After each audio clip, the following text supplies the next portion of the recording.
Life requires that we make difficult decisions all the time. In fact, we pretty much have to make decisions every day, every hour, and dare I say, every minute of the day. And many times we find ourselves having to make decisions while under pressure. These pressure-driven decisions may come because of time constraints, because of someone else's actions, or inactions for that matter. And if you're out on surveillance, I can guarantee you there will be many pressure-driven decisions you must make on the fly and in the moment that could make or break your case. And that right there is one of the biggest pressures that we face while out on surveillance. What will make or break our case? What will we do to get the money shot? What will you do that might jeopardize the entire investigation? All of this pressure that is bearing down on us can be quite overwhelming, to be sure. And that pressure can cause us to overthink and overanalyze things. And I have found that that is a private investigator's biggest enemy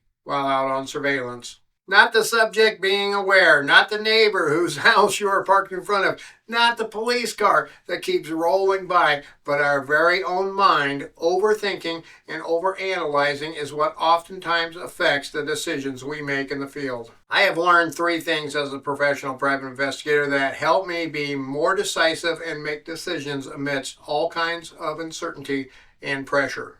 And you can take and apply these things to help you make better decisions while on surveillance and apply them in other aspects of your PI business and in life in general. I know I have to make decisions on the fly when a client calls and wants a quote to do a job. Then I have to make decisions on the fly as to whether I will work that case myself or if I will subcontract it out to another investigator to do it for me. And then there are the other questions that arise from that. How much will I pay the sub? Am I going to have them write the report or will I do that based on their summary updates? Will I even make money on this case? And of course, that list can go on, and every decision we make has its own fragmented list of what ifs, which we have to make decisions on as they arise. This video is sponsored by OREP Insurance and Working PI Magazine. OREP is a leading provider of private investigator liability insurance.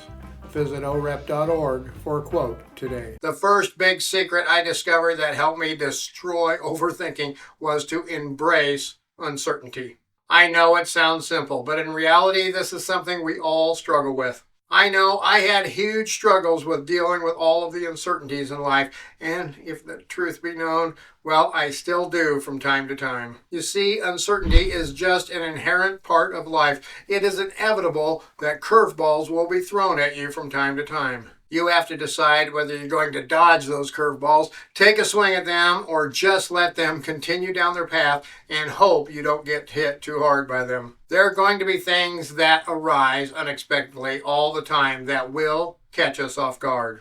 This is where embracing uncertainty is crucial. We need to realize that these uncertainties, these curveballs, are a way of life, and they will most assuredly happen while out on a case.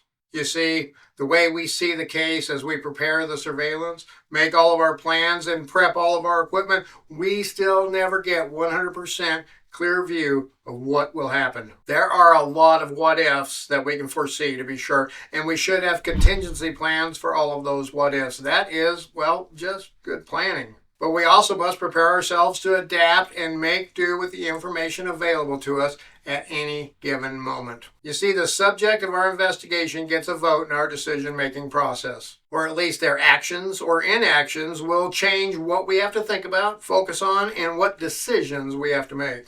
Detachment is another vital aspect of an effective surveillance operation. In my experience, I learned that when I am focused on the task at hand, like staring into the viewfinder of my camera, everything else fades into the background. However, if I take a step back and detach myself from the immediate situation, I can gain a much broader perspective and make more informed decisions. Here is a perfect example. This has happened to me on numerous occasions. My subject walks out of the house, I pull up my camera, hit the record button, get zoomed in to get the perfect video, then I sit and I watch his every move, focusing only on him and not thinking about anything else. Then suddenly a car pulls up, he jumps in, and away they go, leaving me to fumble and mumble to myself as I try to get everything put away, start my car, and start the follow. The problem is, not only did I not see the car coming, not only did I not get a good start on the follow, but I also may have very easily been noticed by neighbors or even the subject's family because I wasn't paying attention to who else was around me. Now here is a big bonus tip regarding detachment. This detachment not only applies to our surroundings, but it also needs to apply to our emotions and our ego. What happens after I get back on scene when the neighbor who saw me taking off like a banshee when my subject, his neighbor, left, comes over and asks me, what am I doing? Oh, this is the biggie. How many times has this happened to you? What did you do to handle the situation? It is so easy in these types of situations for us to let our emotions get in the way. We need to be prepared to detach from those emotions. It is way too easy, and in my humble opinion, it is way too often that PIs respond in an emotional way. Sort of like this. What business is it of yours? I have a right to sit here in my car. This is a public road. Then the neighbor gets emotional, then someone else sees this interaction, then someone calls the cops, then a cop comes to talk to you about your right to park on a public road, and then you see your subject sitting on his front porch laughing and shooting video of the whole event. Learn to detach from emotions, and this goes for your ego too. Both of these can get you in hot water really easy, really quick, and it ain't so easy to get out of that hot water once you've been boiling in it for a while. By detaching ourselves from the influences of emotion and ego, we can approach problems with a clear mind and make better and more informed decisions. Oftentimes, decision making is not always as straightforward as we might hope it to be. When we make those decisions while out there working on a case, we need to make iterative decisions, meaning we need to break down complex situations into smaller, more manageable steps. When you see the car driving down the street towards your subject's residence, watch the driver and the subject and your video camera screen. If you see facial expressions or hand gestures or anything else that leads you to believe the car may stop at your subject's residence, start the mental preparation process. What do I do if my subject gets in the car? What do I do if the guy in the car is a neighbor and parks close to me? Who is around me right now?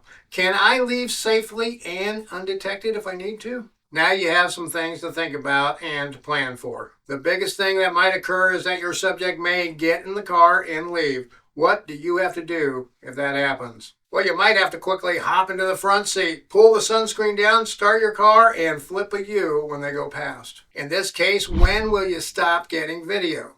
Sooner is better, so you can get a good look around to see who is where and make all these actions take place smoothly. If it is an injury-related case, well, getting video right up to the point the subject has entered the car is kind of important. If it's not an injury-related, you might stop getting video right when he reaches out for the car door handle. You should also be looking and listening all around so you know that there is a neighbor outside watering his lawn. This means you may not want to flip a U. Rather, you might want to go around the block if possible. And you definitely don't want to take off too fast and draw undue attention to yourself. And as you leave, you need to maintain situational awareness, and you need to watch to see if the neighbors are taking notice of you. Either way, when you get back, you need to be prepared with a good pretext for that neighbor or have another stationary position to sit at. I have learned by breaking things down into small iterative steps allows me to assess the feasibility of each of those steps quickly, which helps me make quick decisions without jeopardizing the investigation as a whole. The principle of taking iterative steps can be applied to everyday life and other areas of our PI business too. When you are faced with uncertainty or indecision, consider taking small incremental steps in the direction that seems best given the information that you have right then. This iterative approach enables you to refine your decisions and make adjustments as needed. Simply put, this is how I overcome overthinking every day. I embrace uncertainty, I detach myself from emotions and ego, and I use iterative decision making. All these things combined allow me to make better decisions while on surveillance or doing any investigation for that matter, as well while running my business and making daily personal decisions. Now, if you want more tips, more tricks, and more information about being a private investigator, then check out this video.